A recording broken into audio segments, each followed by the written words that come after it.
আল Quddus Fattah করার কর্মকৌশল কোন মুসলিম কি নির্ধারণ করেছে? আকসা বিজয়ের স্বপ্নে কাঁটাযুক্ত পথে কে হাঁটবে? প্রিয় উম্মাহ, আকসা আজ এক আহত না, যার বিজয়ের দিকে তাকিয়ে আছে হাজারো প্রাণ।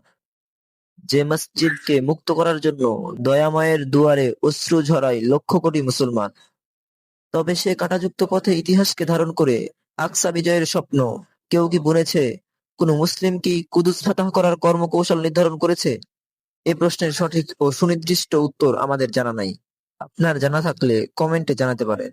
তবে বর্তমান প্রেক্ষাপটকে ইতিহাসের সঙ্গে মিলিয়ে দেখলে আমরা সালাউদ্দিনের ভূমিকায় একজন মুসলিম নেতাকে দেখতে পাই, আর তা অন্য কেউ নয়, বরং সকলের পরিচিত মুখ ও পশ্চিমা অপশক্তির চক্ষুশূল আধুনিক তুরস্কের রূপকার এরদোয়ান। তিনিই হয়তো হতে যাচ্ছেন একবিংশের সালাউদ্দিন। কিন্তু কিভাবে, তা বোঝার জন্য আমরা আকসা বিজেতা সুলতান সালাউদ্দিন রহমাতুল্লাহি আলাইহি এর কর্মপন্থার সঙ্গে এরদোয়ানের কর্মকৌশল মিলিয়ে নেব, যা আমাদের আশা জাগায়। প্রথম ধাপ: 1164, 66 ও 69 খ্রিস্টাব্দে সুলতান সালাউদ্দিন রহমাতুল্লাহি আলাইহি কূটনৈতিক গ্রহণযোগ্যতার জন্য মিশরে অভিযান করেন। তিনি সফলভাবে 1171 খ্রিস্টাব্দে সুলতান হন।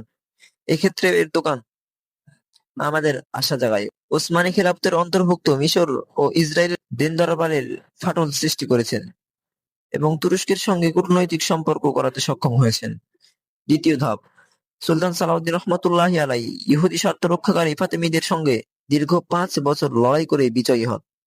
এক্ষেত্রে এরদোগান জায়নিস্টদের স্বার্থ রক্ষাকারী আরব নেতাদের সঙ্গে অতীতের যে কোনো সময়ের তুলনায় বেশি সম্পর্ক স্থাপন করেছেন। তৃতীয় ধাপ: সুলতান সালাউদ্দিন রহমতুল্লাহি আলাইহি ভ্রাতৃত্বঘাতী যুদ্ধ এড়ানোর জন্য বাগদাদ কেন্দ্রিক জেঙ্গি পরিবারের অধীনতা মেনে নিয়েছিলেন। এক্ষেত্রেও এরদোগান আপ্রাণ চেষ্টা করেন যেন ভ্রাতৃত্বঘাতী যুদ্ধ এড়ানো যায়, যার নমুনা হলো সমস্ত আরব রাষ্ট্রগুলোকে ইরানের বিরুদ্ধে ইসরায়েল ও আমেরিকার সঙ্গে যুদ্ধ যোগ দেওয়া থেকে বিরত রাখা। চতুর্থ ধাপ: 1174 সালে তিনি সিরিয়ার দিকে অগ্রসর হন। অমুসলিমদের স্বার্থ রক্ষাকারী বিভিন্ন গোষ্ঠীর সঙ্গে দীর্ঘ 13 বছর যুদ্ধ করেন। এক্ষেত্রেও এরদোগানের সফলতা অনেক এগিয়ে। দীর্ঘদিন ধরে স্বৈরশাসক বাশার আল-আসাদ ও তার পাহারাদার বিভিন্ন গ্রুপকে শায়েস্তার জন্য নানাভাবে বর্তমান সিরিয়া সরকারকে সাপোর্ট দিয়েছেন। অর্থাৎ এখন পরোক্ষভাবে সিরিয়া এরদোয়ানের নিয়ন্ত্রণে। পঞ্চম ধাপ: বিদ্রোহের পরিকল্পনাকারী আমির উজিরদেরকে সুলতান সালাউদ্দিন রহমতুল্লাহি আলাইহি শক্ত হাতে মোকাবেলা করেছেন। এক্ষেত্রেও এরদোয়ান 13 সালে সেকুলার আতাতুর্কের অনুচর সেনা অফিসারদের কূ সফলভাবে প্রতিহত করেন, আর বর্তমান যার সম্ভাবনা একদম নাই। ষষ্ঠ ধাপ: ফরাসিদেরকে হিত্তিনের যুদ্ধে কঠিন লড়াইয়ের মাধ্যমে পরাজিত করেন। এক্ষেত্রেও বর্তমান সামরিক অর্থনৈতিক প্রভাব প্রতিপত্তির ক্ষেত্রে ইউরোপীয় নেতাদের চেয়ে এগিয়ে এরদোয়ান। এখন তুরস্কের কাছে ধর্ণা দিতে হচ্ছে ইউরোপীয় নেতাদের।